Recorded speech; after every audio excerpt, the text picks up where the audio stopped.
Dakatarisa kudenga mtsotsi pamatama ose.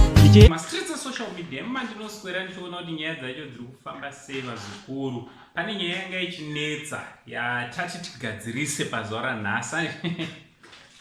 Tati tigadzirise nyaya iyoyo because yanga ichiita noise. So teeranisa ndataura nyaya yachona nekuigadzirisa kwataiita. Kana wanga usati wasubscribe ndinokurudzira kuti udi usubscribe wotena on notification bell kuitira kuti pega pega patinouploada video you'll be notified. Handiti tinomutenda nebasa rese ramuri kubata pamusha wenyu, basa richienda mberi, zvinhu zvichifamba zvakanaka. Right, nzwaiwa vazukuru, Mastreets social media ndofunga imimi muri kukonzeresa. Ndimi muri kukonzeresa handiti. Mai vaMoana handiti vaMichelle. Ndofunga vazhinji muri kutora maphotos aMichelle ane dzimwe hembe. Mobva matora futi mai vake vakapfeka same hembe. So nyaya iyo vazoiadresa vakati aiwa hembe idzi ndakapiwa naMoana achiri mupenyu.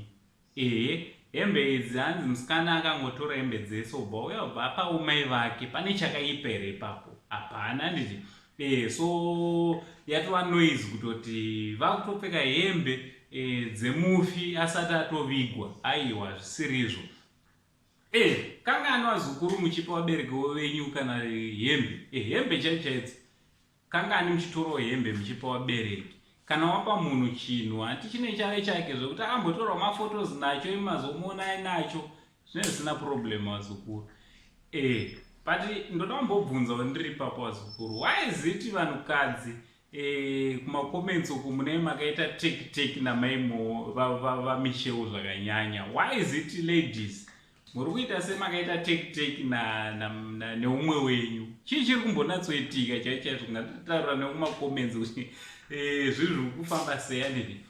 So hembe musatasira kuti muchagoverwa hembe dziri kupfekwa namai vaMoana dzavakasirwa nemwana wavo. Aiwa, muchagoverwa dzimwe dzaanga achipfeka kuSouth Africa, idzi dzaangasira mai vake ndedzawo. So ndodzanzi chandongouya kuti ndizokuupdate vazukuru changa chine noise.